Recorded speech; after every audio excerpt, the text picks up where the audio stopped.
I never believed in divine punishment until the moment I heard his name.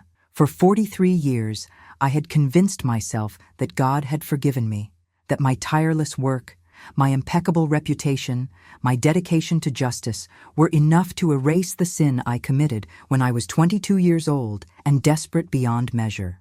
I told myself that the life I built was proof that redemption was possible, that a woman could rise from the ashes of her worst decision and become something extraordinary, something untouchable. I was wrong. The courtroom that morning was exactly as it always was, austere, silent, filled with that particular tension that comes before judgment is passed. The fluorescent lights hummed their monotonous song overhead. The bailiff stood rigid by the door. The court reporter's fingers hovered over her stenotype, ready to capture every word that would fall from my lips. I sat elevated on the bench, draped in the black robe that had become my armor, my identity, my shield against the world that once tried to destroy me. I was Judge Margaret Williams, and in this room, I was God. The prosecutor was finishing his opening statement, something about gang violence and drug distribution in the Auburn Avenue corridor, the same neighborhood that had tried to swallow me whole decades ago. I was only half listening, my mind already forming the questions I would ask, the tone I would use to cut through the inevitable lies. I had presided over hundreds of cases like this one. Young men, mostly black, mostly poor, caught in the machinery of a system that had been designed to crush them long before they ever stood in front of someone like me. The irony was never lost on me. I was the gatekeeper now, deciding who deserved mercy and who deserved the full weight of the law. Some called me harsh, some called me fair, most called me terrifying. Then the defense attorney stood up, and my entire world imploded with 5 simple words. Your Honor, my client is Marcus Emmanuel Thompson. The folder I was holding slipped from my fingers and hit the bench with a sound like a gunshot. Emmanuel, the middle name I had whispered into my newborn son's ear 43 years ago, the only gift I could give him before I handed him to Loretta Jackson and walked out of that apartment, out of that neighborhood, out of that life. The name I had chosen because it meant God is with us, a desperate prayer from a girl who had already stopped believing in prayers. Nobody seemed to notice my reaction. The defense attorney continued talking, citing precedent, questioning evidence integrity, doing his job. But I couldn't hear him anymore. The courtroom had become a tunnel, and at the end of that tunnel stood a young man in an orange jumpsuit, shackled at the wrists and ankles, his head slightly bowed. I forced myself to look at him directly for the first time. He was tall, maybe 6'3", with the kind of lean build that comes from poverty and prison cafeterias. His skin was the same deep brown as mine, the same shade as his father's, the man who had promised me everything and left me with nothing but a growing belly and eviction notice. But it was his face that made my breath catch in my throat. The shape of his jaw, the set of his eyes, the way his lips pressed together in that particular expression of resigned defiance. I had seen that face before, in my mirror, every single day. Your Honor? The defense attorney was looking at me with concern now. Are you all right? I realized I had been staring. My hands, always so steady when signing sentencing orders, were trembling visibly. The courtroom was waiting. The stenographer had stopped typing. Even the defendant had lifted his head slightly, his eyes meeting mine for just a fraction of a second. In that moment, I saw recognition flicker across his features. Not of who I was to him. How could he possibly know that? But recognition of something deeper, something ancestral and undeniable. The same blood flowing through different veins. I need a 15-minute recess, I heard myself say, my voice sounding strange and distant. Bailiff, return the defendant to holding. We'll reconvene at 11:30. I didn't wait for acknowledgement. I stood so abruptly that my chair rolled backward and hit the wall behind me. The attorneys were exchanging confused glances. The gallery was murmuring. I didn't care. I walked through the door to my chambers with as much dignity as I could summon, and the moment it closed behind me, my legs gave out. I caught myself against my desk, gasping for air that wouldn't come. The walls of my chambers, lined with law books and commendations and photographs with mayors and governors, seemed to be closing in. 43 years of carefully constructed distance was collapsing in real time.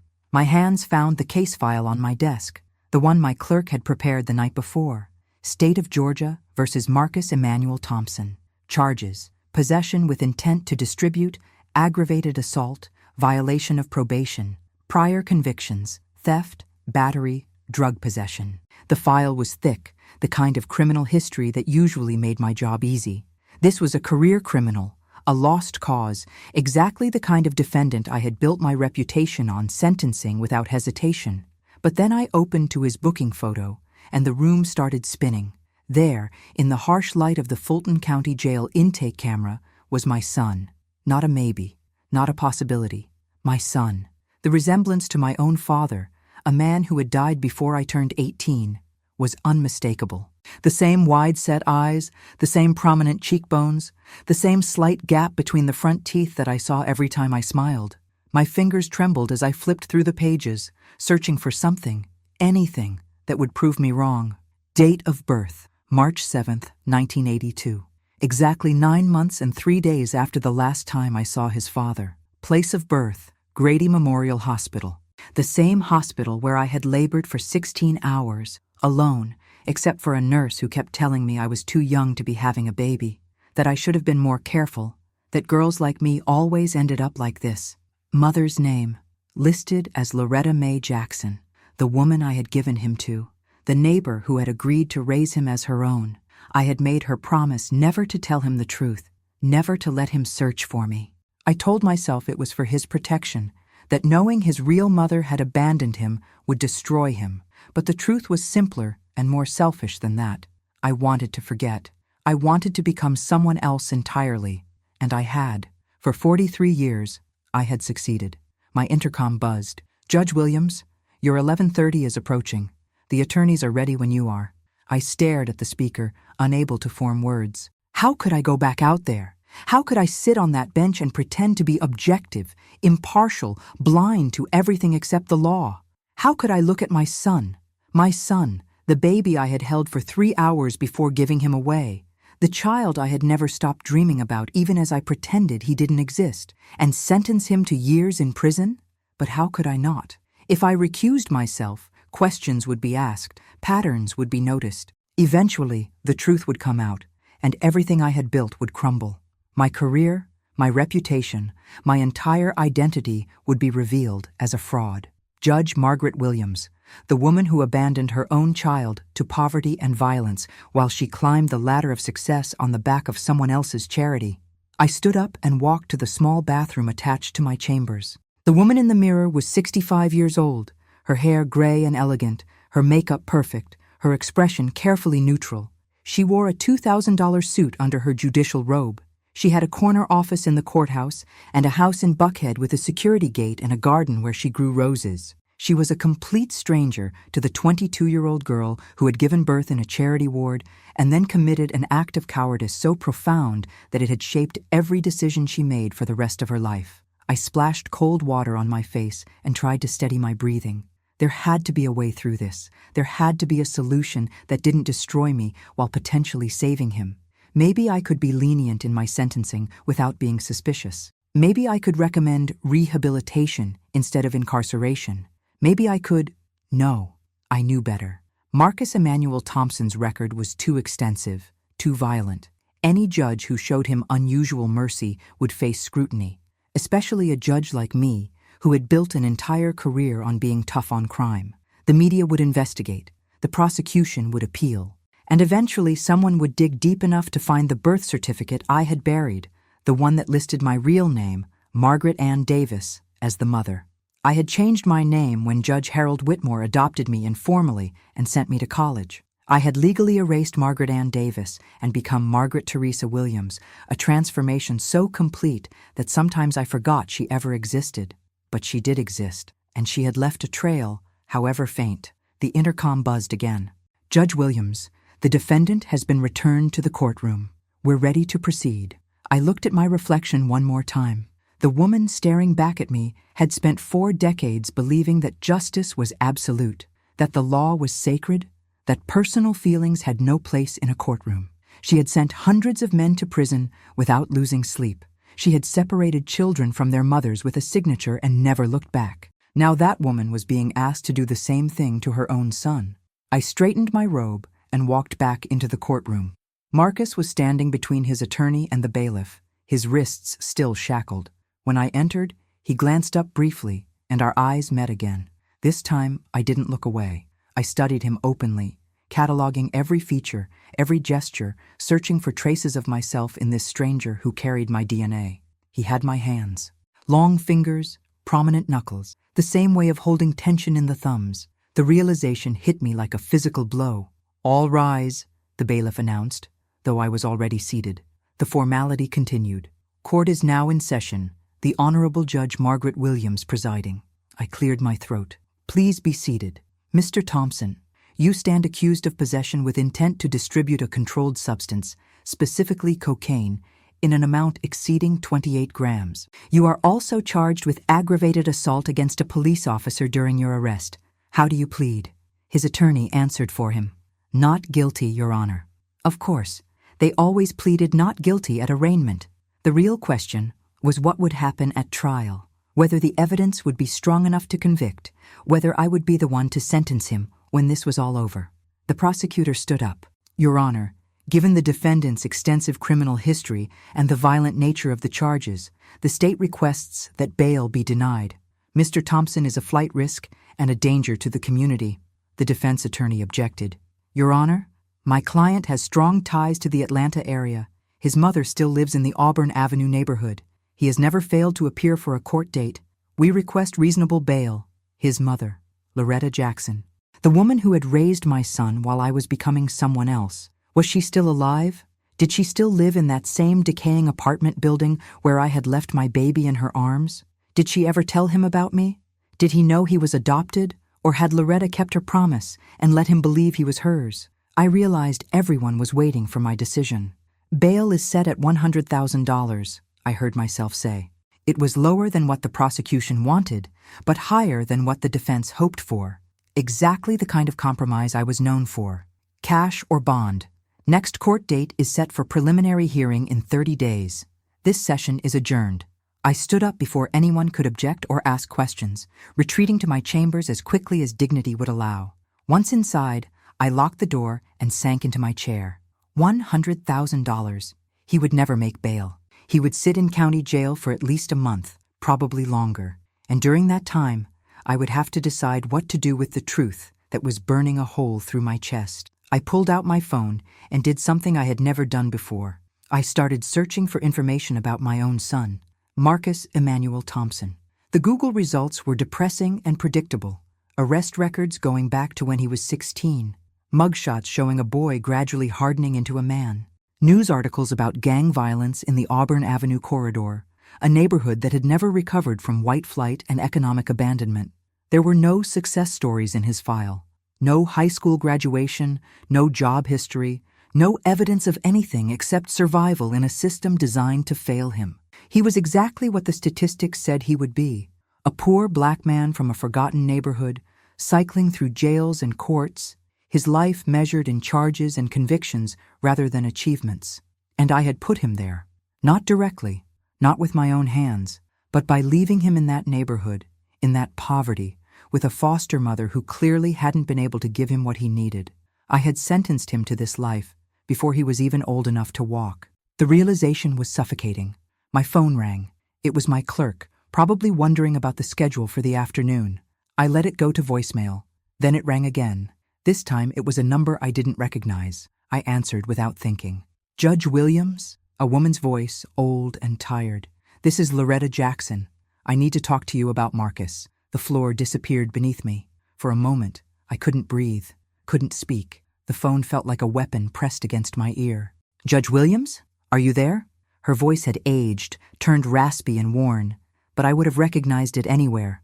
Loretta Jackson, the woman who had lived 3 doors down from me in that crumbling apartment building on Auburn Avenue. The woman who had already been raising 2 children of her own when I appeared at her door with a newborn, wrapped in a threadbare blanket, and desperation in my eyes. "How did you get this number?" My voice came out colder than I intended, the judge's voice, not the terrified girl who had once begged this woman for help. "I still got connections, baby girl, even at my age." There was no accusation in her tone, just statement of fact. "I was in the courtroom this morning, sat in the back, saw the way you looked at him." My hand tightened around the phone. I don't know what you think you saw. Don't. Her voice cut through my denial like a blade. I've been knowing this day would come for 43 years. I just didn't know it would come like this. I stood up and walked to my window, looking out over the Atlanta skyline. From this height, the city looked clean, organized, purposeful. You couldn't see the poverty from up here. You couldn't see the neighborhoods where children grew up without fathers, where mothers worked 3 jobs and still couldn't keep the lights on, where boys like Marcus learned early that the system wasn't designed for their success. Why are you calling me? I asked quietly. Because that boy in that courtroom is your son, Margaret, and he's about to go to prison for a long time unless somebody does something. Hearing her say my old name, Margaret, not Judge Williams, not Your Honor, felt like being stripped naked. I hadn't been Margaret in decades. Margaret was the girl who got pregnant. Margaret was the girl who cleaned houses for minimum wage. Margaret was the girl who made the worst decision of her life and then spent the rest of it running from the consequences. I gave up the right to call him my son a long time ago, I said. You're his mother, Loretta. You raised him. I tried. Her voice cracked. Lord knows I tried, baby. But I was already struggling with my own too. And then Maurice got himself killed when Marcus was only 7, and everything just fell apart. I did the best I could, but my best wasn't enough. It was never gonna be enough. Maurice, her oldest son. I remembered him vaguely, a teenager who was already running with the wrong crowd when I lived in that building. I hadn't known he died. What happened to him? Shot in a drug deal gone wrong. 16 years old. Loretta's voice was flat, emotionless, the tone of someone who had cried all their tears decades ago. After that, Marcus started going down the same path. I couldn't stop him. He was angry all the time, getting into fights, running the streets. By the time he was 14, he was already in the system. I closed my eyes, seeing it all play out in my mind. The trajectory was predictable, inevitable. A fatherless boy in a violent neighborhood, raised by a foster mother who was drowning in her own trauma, surrounded by a culture that offered only 2 paths, prison or death. Did you ever tell him about me? The question hung in the air between us, heavy and dangerous. No, Loretta said finally.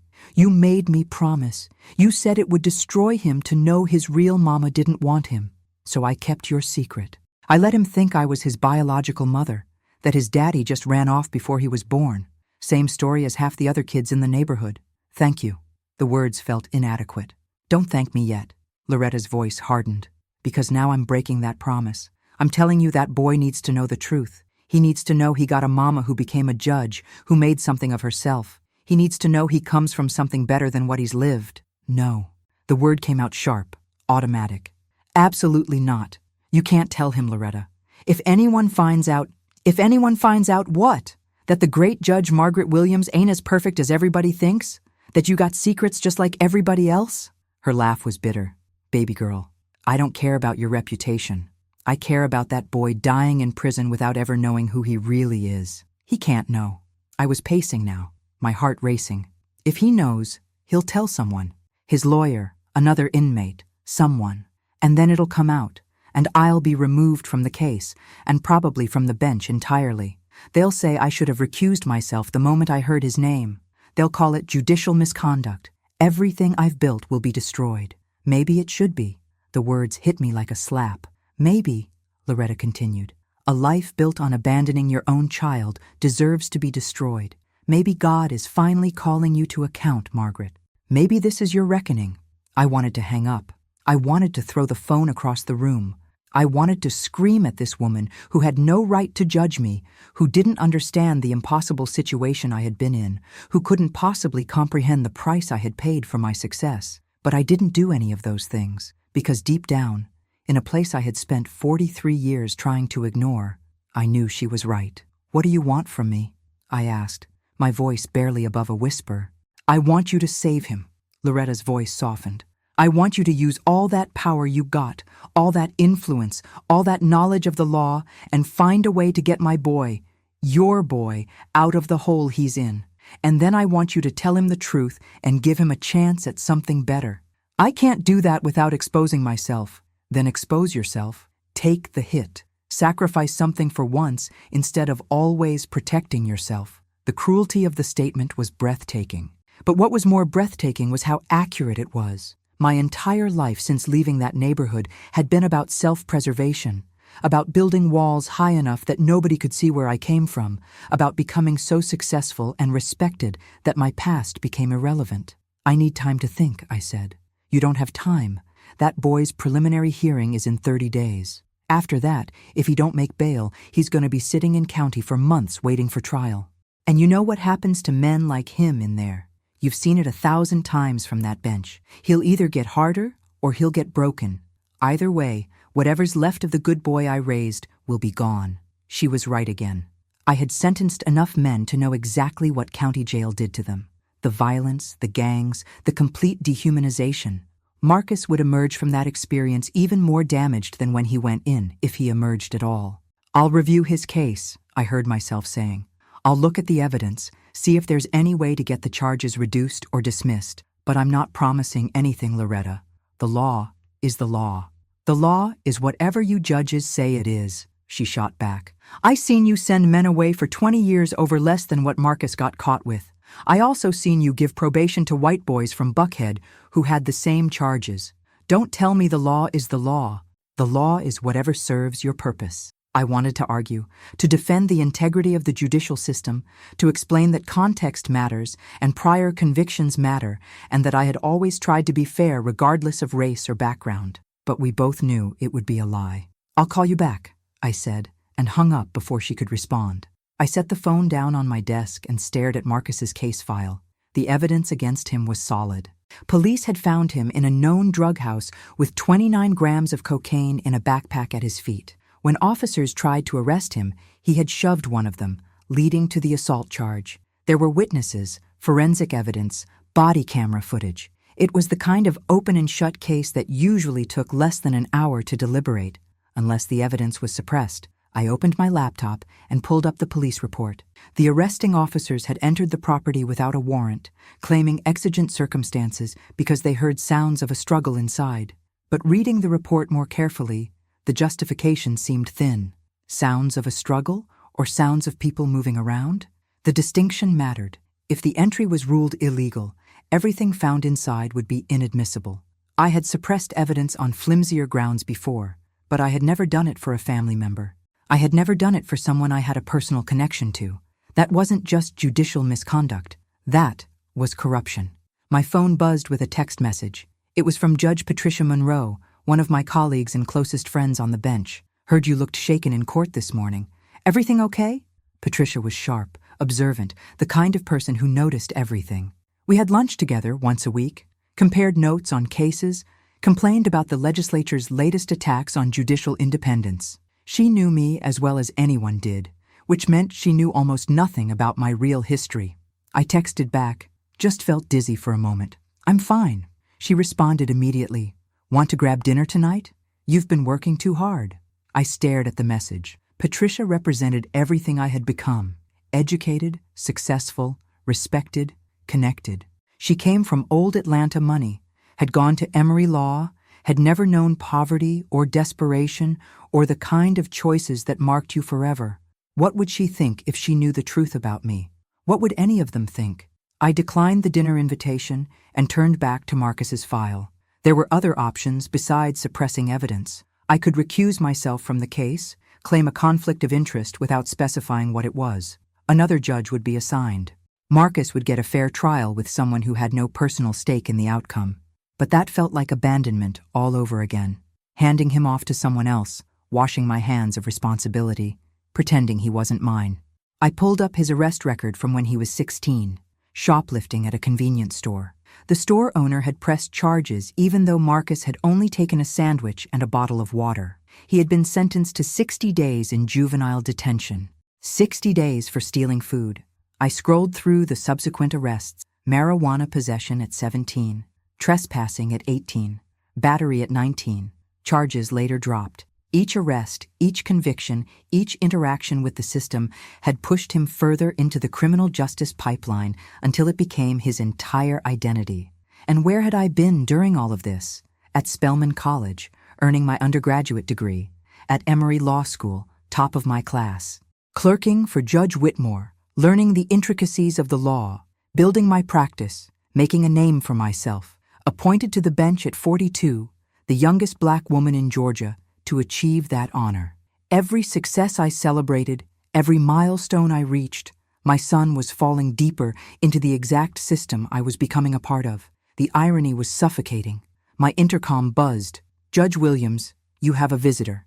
She doesn't have an appointment, but she says it's urgent. Her name is Loretta Jackson." My heart stopped. "Send her away," I said quickly. "Tell her to call my office and schedule. She says she'll wait in the hallway until you see her. She seems quite determined."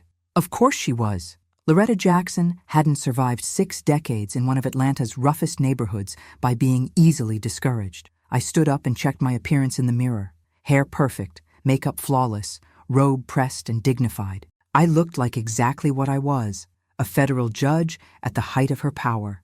But when I opened the door and saw Loretta Jackson standing in the hallway, all that power evaporated.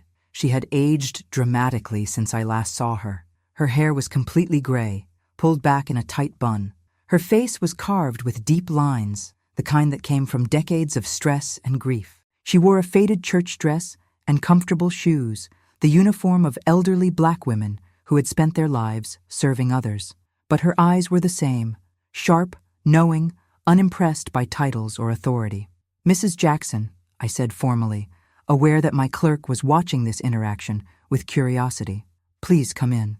She walked past me into my chambers, moving slowly but with dignity.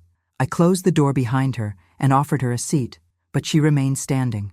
"Nice office," she said, looking around at the law books and awards and photographs. "Long way from Auburn Avenue." "Yes, it is." I didn't know what else to say. "You know what I've been thinking about all morning?" Loretta didn't wait for an answer. "I've been thinking about the night you brought that baby to my door. You remember that night, Margaret?" I remembered. I would never forget. "It was raining," Loretta continued. "March rain, cold and mean. You showed up at my door around midnight, soaking wet, holding that baby wrapped in a towel. You were crying so hard you could barely talk. You kept saying you were sorry, that you had no choice, that you would come back for him someday." "I meant it when I said it," I whispered. "I know you did." Loretta's expression softened slightly. "You were just a baby yourself, 22 years old, no money, no family, no man. I understood why you did it. I didn't judge you then, and I'm not judging you now. Then why are you here? Because understanding why you did something don't make it right." She sat down heavily in the chair I had offered earlier. "I raised that boy, Margaret. I loved him like he was mine, but I also watched him suffer, watched him struggle, watched him become exactly what this city expected him to become. And every time I looked at him, I wondered what he could have been if his real mama had kept him. If you had found a way." "There was no way." My voice was defensive. "I was working as a cleaning lady. I couldn't afford childcare. I was about to be evicted. What was I supposed to do? Let both of us starve?" "You were supposed to fight harder." Loretta's voice rose. "You were supposed to find a way, like mothers have been finding ways since the beginning of time. But instead, you gave up. You handed him off and you ran, and you never looked back." "That's not fair." "Fair?" Loretta laughed bitterly. "You want to talk about fair? Is it fair that I raised your son while you became a judge? Is it fair that I buried my own boy and then watched yours go down the same path? Is it fair that you sit up here in this fancy office deciding who goes to prison while your own child sits in a cell?" I had no answer. There was no answer. We sat in silence for a long moment. Through the window, I could see downtown Atlanta spread out below us, all glass and steel and ambition. Somewhere in that sprawl was Fulton County Jail, where my son was learning what it meant to be property of the state. "What do you want me to do?" I asked finally. Loretta reached into her purse and pulled out a photograph. It was old, faded, the colors washed out by time. She handed it to me. It showed a young boy, maybe 7 or 8 years old, sitting on the steps of an apartment building I recognized immediately. He was wearing clothes that were slightly too big for him, hand-me-downs probably, but he was smiling, a genuine smile, full of hope and innocence. "That's Marcus," Loretta said softly. "Taken about a year before his brother died, before everything went wrong. That's the boy I remember. That's the boy you gave birth to." I stared at the photograph, unable to look away. He had my smile, the same dimple in his left cheek that I saw when I looked in the mirror. "He's still in there somewhere," Loretta continued. Under all the anger and the pain and the mistakes, he's still that boy. But he won't be for much longer. Not if he goes to prison. Prison will kill whatever's left of him. I can't just make his charges disappear, I said. Even if I wanted to, there are procedures, protocols. Other people are watching. Then find another way. Loretta stood up, preparing to leave. You're supposed to be so smart, Margaret. You're supposed to be this brilliant judge everybody respects. Use that brain God gave you and find a way to save your son before it's too late. She walked to the door, then paused and turned back to me. One more thing, she said. He asks about his father sometimes, wants to know why I don't have any pictures of him, why I can't tell him anything about where he came from. I always told him his daddy was just some man who didn't matter, who ran off and forgot about us, but he deserves to know the truth. He deserves to know he comes from you. Loretta, I'm dying, Margaret. She said it matter-of-factly, like she was commenting on the weather. Cancer. Doctors give me maybe 6 months, so you better figure this out soon, because once I'm gone, there won't be nobody left who knows the truth except you.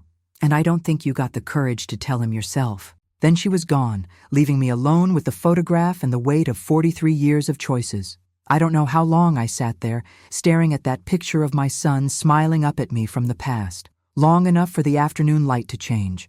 Long enough for my clerk to knock twice and then give up. Long enough for the truth to fully settle into my bones. I had abandoned my child to save myself. And now I had a choice. Abandon him again, or risk everything I had built to finally, after 4 decades, try to be his mother. The question was whether I had the courage Loretta said I lacked, and whether courage, at this late stage, could possibly be enough. I didn't sleep that night.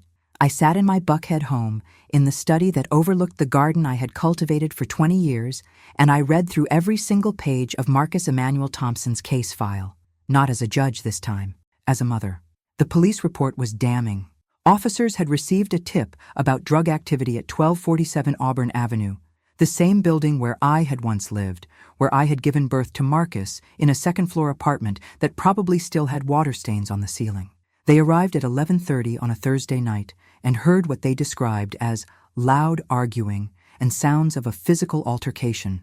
Exigent circumstances, immediate danger. They kicked in the door without a warrant. Inside, they found Marcus and 2 other men. On the coffee table, scales, plastic bags, cutting agents.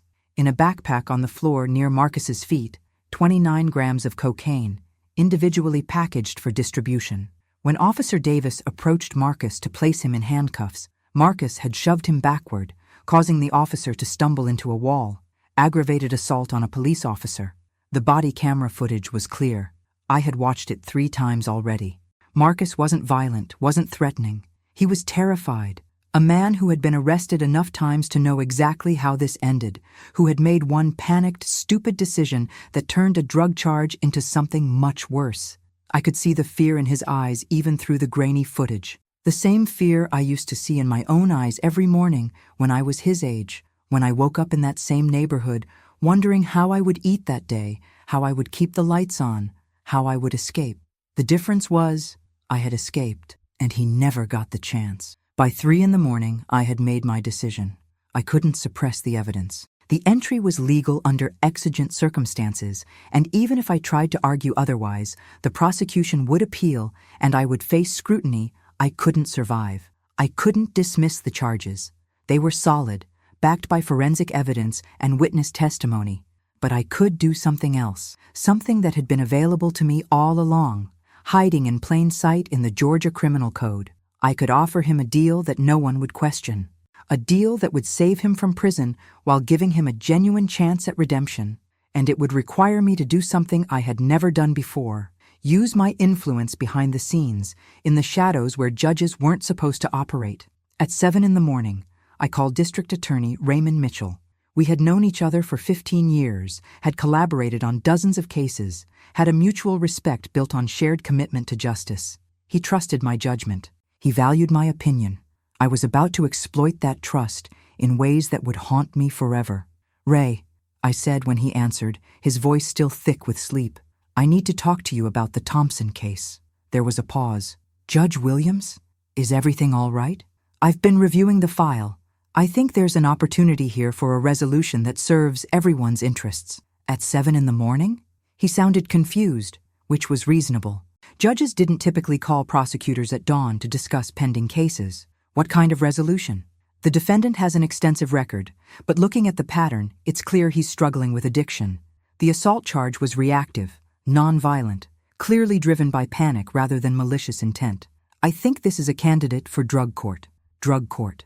The alternative sentencing program I had helped establish 5 years ago, designed for non-violent offenders whose crimes were driven by substance abuse. Defendants who completed the program, 18 months of intensive supervision, mandatory treatment, regular drug testing, and community service, could have their charges reduced or dismissed entirely. It was exactly the kind of program that could save Marcus's life. Judge Williams, with all due respect, Thompson's record is pretty extensive. Multiple priors. This isn't his first drug charge, which makes him exactly the kind of person the program was designed for, I countered. Someone caught in a cycle who needs intervention rather than incarceration. The assault was minimal.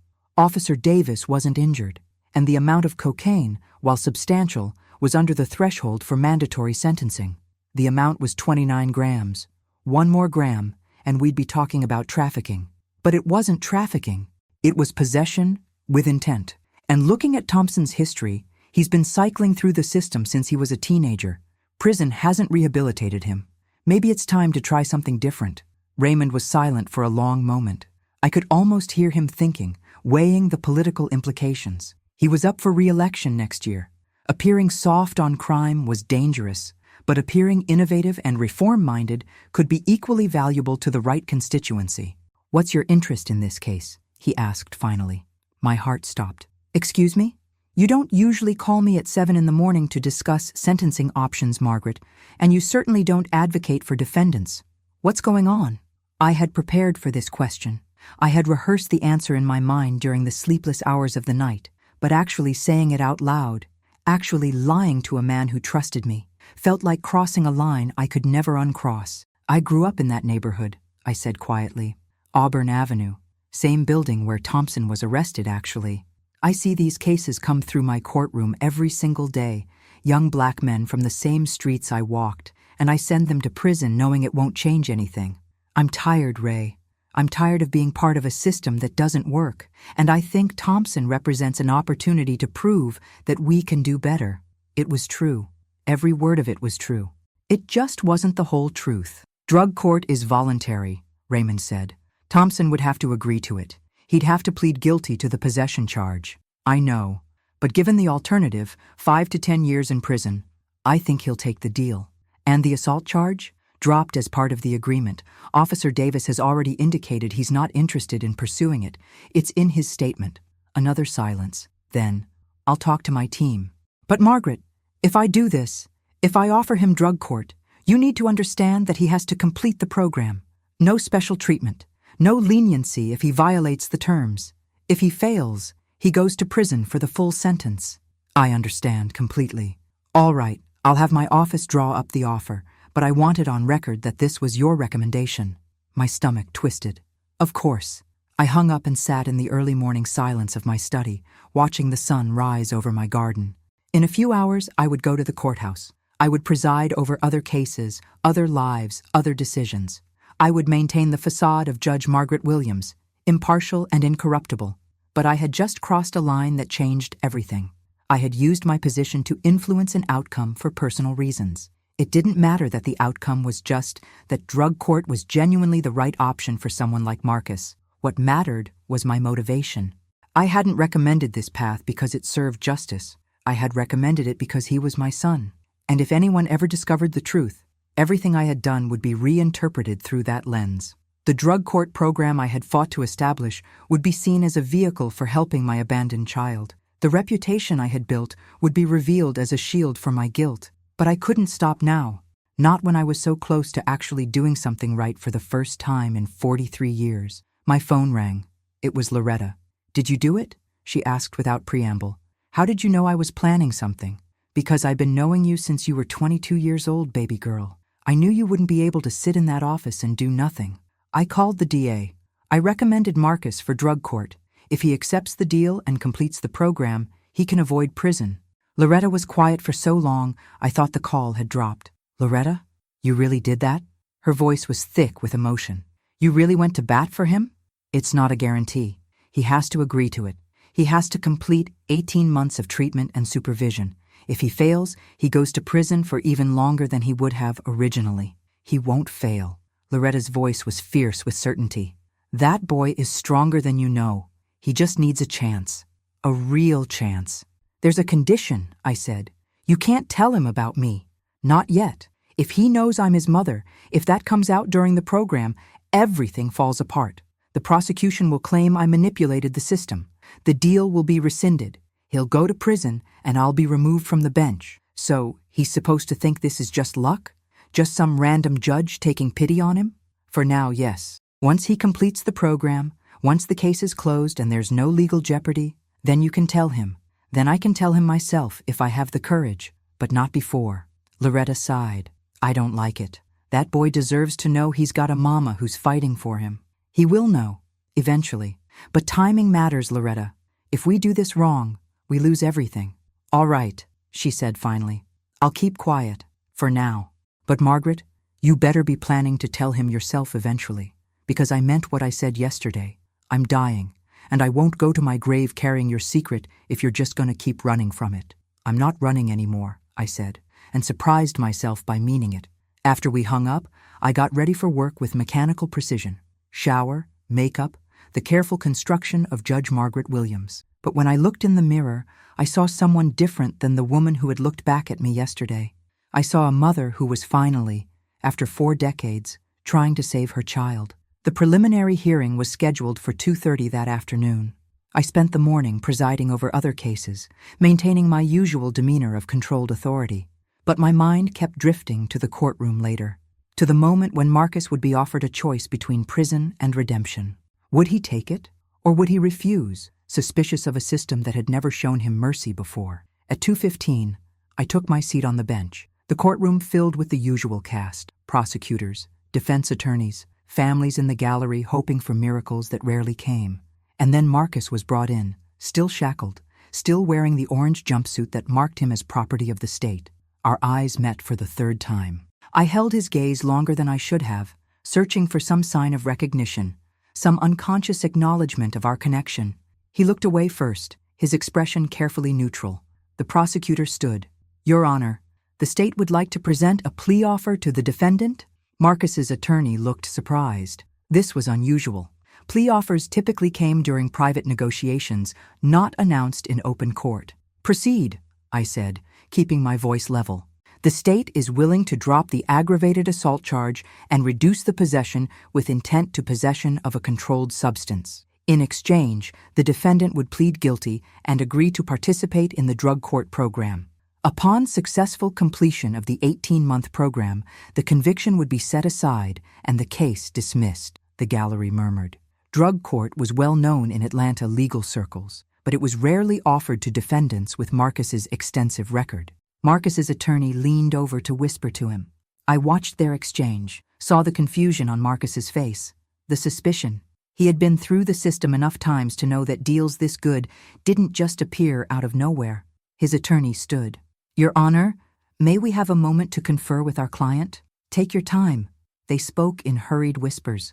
I could see Marcus shaking his head, could read his body language even from a distance. He didn't trust this. Why would he? The system had never given him anything but pain. Finally, his attorney stood again. Your Honor, my client would like to know why the state is making this offer. His record would typically preclude him from drug court eligibility. The prosecutor fielded this one. The state believes that Mr. Thompson's criminal history demonstrates a pattern consistent with substance abuse disorder rather than violent criminal intent. The drug court program was designed for exactly this type of situation. We believe rehabilitation serves the public interest better than incarceration in this case. It was a good answer, a believable answer, an answer that made the offer seem like enlightened criminal justice policy rather than what it actually was, a mother's desperate attempt to save her son. Marcus was staring at me now, his eyes narrowed. I could see him trying to work it out, trying to understand why this was happening. Mr. Thompson, I said, speaking directly to him for the first time, do you understand the terms of the offer being presented? I understand the words, he said, his voice deeper than I expected. I just don't understand why. The why is not your concern. The question is whether you're willing to accept the terms. Drug court is not easy. It requires total commitment, mandatory treatment sessions, random drug testing, community service, regular check-ins with a supervising officer. If you violate any of the conditions, you go to prison for the maximum sentence. But if you complete the program successfully, your record is cleared and you get a second chance. Second chance at what? There was bitterness in his voice. I got no job, no education, no prospects. What difference does it make if I'm in prison or on the street? It was the same question I had asked myself at his age. What difference did it make? What hope was there for someone born into poverty and violence, someone the system had already marked for failure? But I had found a different answer. Judge Whitmore had given me that answer, and now I was trying to give it to Marcus. The difference, I said slowly, is that prison guarantees you have no future. This program gives you a chance. A small chance maybe, but a chance nonetheless. What you do with it is up to you. We locked eyes across the courtroom. For a moment, everyone else disappeared. It was just the two of us, mother and son, connected by blood and separated by 4 decades of choices. I'll take it, he said finally. I'll do the program. His attorney looked relieved. The prosecutor nodded with satisfaction. The bailiff prepared the paperwork, and I sat on the bench, maintaining my composure while my heart broke and healed simultaneously. Mr. Thompson, I said formally, do you understand that by accepting this plea agreement, you are waiving your right to a trial? Yes, Your Honor. And do you understand that if you fail to complete the drug court program, you will be sentenced to the maximum term allowed by law? Yes, Your Honor. Then I accept your guilty plea to the charge of possession of a controlled substance. You are hereby remanded to the drug court program under the supervision of Officer Patricia Chen. Your first session is scheduled for next Monday at 9 a.m. You are released on your own recognizance pending completion of the program. Do not make me regret this decision. The last sentence came out harsher than I intended, but I needed him to understand the stakes, needed him to know that this was his last chance, even if he didn't understand why it mattered so much to me. I won't, he said. Thank you, Your Honor. The bailiff removed his shackles. For the first time since I'd seen him in my courtroom, Marcus stood unbound. He rubbed his wrists absently, looking lost and uncertain. Loretta was in the gallery. I hadn't noticed her before, but she was there, sitting in the back row, tears streaming down her face. When Marcus turned to leave, she stood up and called his name. He went to her, and they embraced. This woman who had raised him, and this man who didn't know his real mother was watching from the bench, hidden behind a black robe, and 43 years of silence. I watched them walk out of the courtroom together, watched my son take his first steps toward a future that might actually include hope. And then I retired to my chambers, locked the door, and finally allowed myself to cry. The next 18 months were the longest of my life. I couldn't oversee Marcus's drug court participation directly. That would have been too obvious, too suspicious. Officer Patricia Chen handled his case, and I received only the standard progress reports that went to all judges involved in the program. But I read every single report. I memorized every detail. Marcus attended every mandatory session, never missed a drug test, never violated curfew. The reports noted that he was quiet, often withdrawn, but compliant. He got a job at a warehouse, minimum wage and brutal hours, but steady work. He moved out of Loretta's apartment into a halfway house for program participants. He was doing everything right, but the reports also noted something else: isolation. Marcus didn't participate much in group therapy, didn't form connections with other program members, kept himself separate, guarded, as if waiting for the other shoe to drop. I understood that instinct. I had spent most of my life waiting for someone to discover who I really was, to expose the fraud behind the facade. Marcus was doing the same thing, waiting for the system to reveal its true nature, to snatch away this unexpected mercy and throw him back into the cage where men like him belonged. 3 months into the program, Loretta's health deteriorated sharply. The cancer that had been slow growing suddenly accelerated. I started visiting her at the hospice facility in East Atlanta, always in civilian clothes, always careful to avoid being seen by anyone who might connect Judge Margaret Williams to this dying woman from Auburn Avenue. "He's doing good," Loretta told me during one visit, her voice reduced to a whisper by the morphine and the disease eating her from the inside. "Real good. Better than I ever seen him." The reports say the same thing. Reports don't tell you everything. She smiled weakly. He talks to me sometimes late at night when he comes to visit. Says he can't believe he got this chance. Says he keeps waiting for it to be taken away. It won't be, as long as he keeps following the rules. He asks about you sometimes. My heart stopped. What do you mean? Not about you specifically. About the judge who gave him the deal. He says it don't make sense that a judge like you wouldn't normally give someone like him a second look. He wonders if maybe you knew somebody he knew, if there was some connection. What do you tell him? I tell him to stop looking for conspiracies and just be grateful. But Margaret, he's smart. Smarter than his circumstances ever let him show. Eventually he's going to figure it out. And when he does, you better be ready to tell him the truth yourself. I held her hand. This woman who had done what I couldn't, who had raised my son when I was too afraid and selfish to try. I will, I promised. When the time is right, I will. Loretta died 4 months into Marcus's program. I attended her funeral wearing sunglasses and sitting in the back, just another mourner paying respects. Marcus delivered the eulogy, his voice strong despite the grief. He talked about a woman who had loved him unconditionally, who had sacrificed everything for him, who had been the only mother he ever knew. I wept behind my sunglasses, mourning the woman who had been a better mother to my child than I ever was. After the funeral, I almost approached him, almost walked up and introduced myself, told him everything.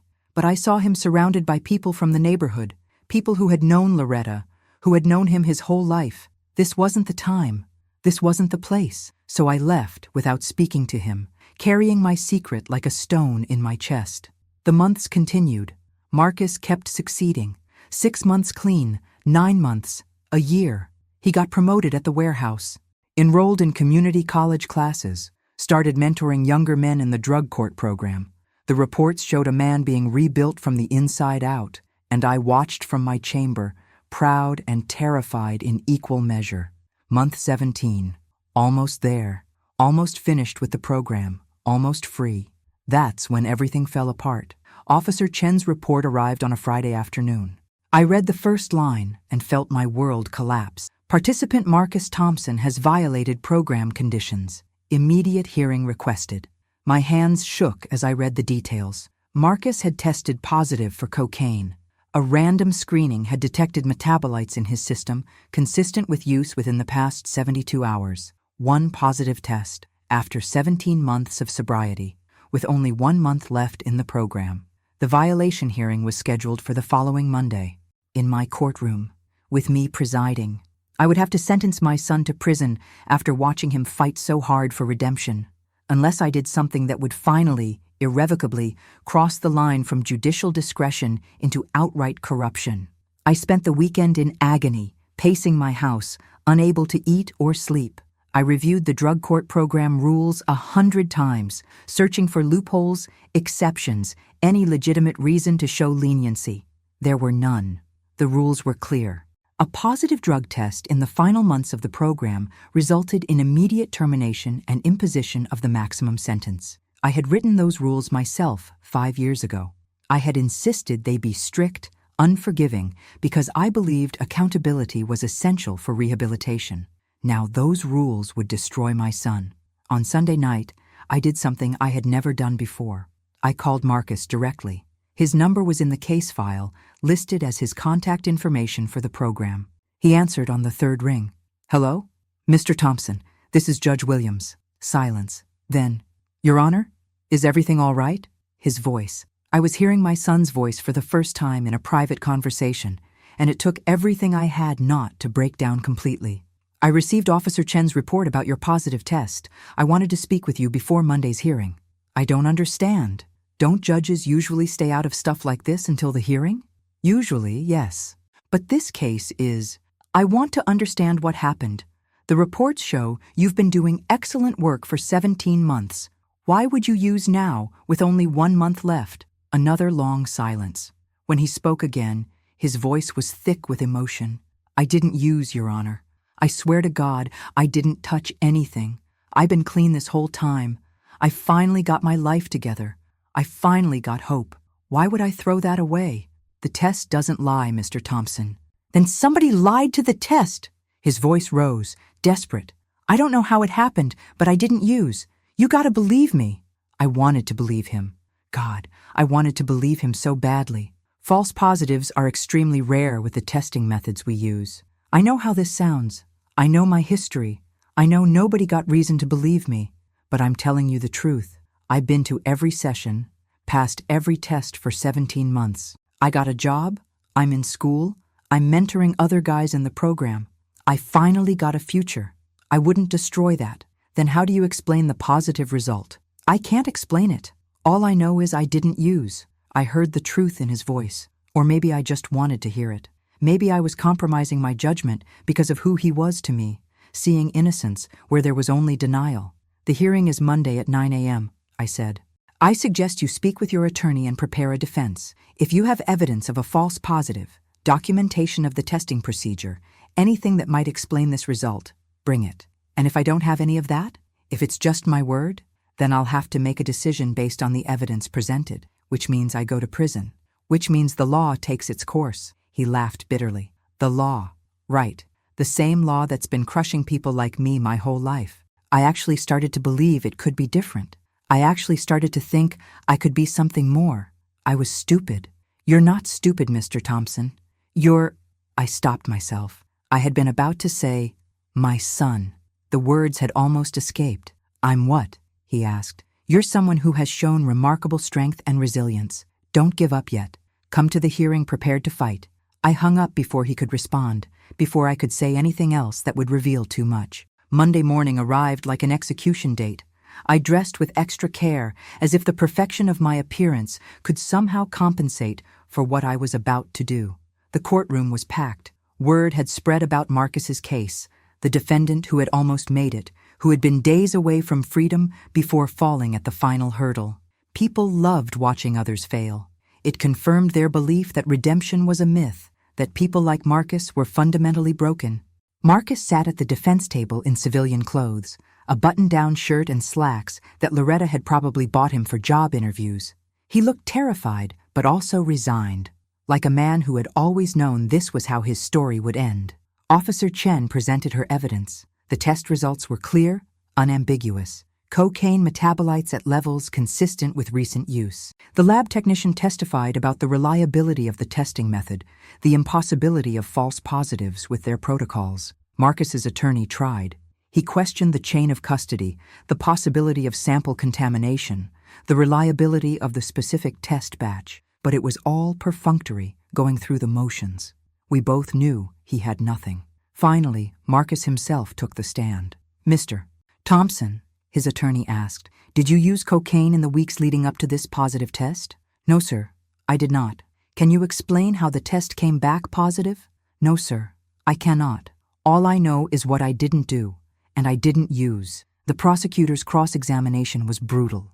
"Mr. Thompson, you have a history of cocaine use, correct?" "Yes, sir, before the program." "And you've been convicted of possession with intent to distribute cocaine, correct?" "Yes, sir." "So cocaine has been a significant part of your life for many years?"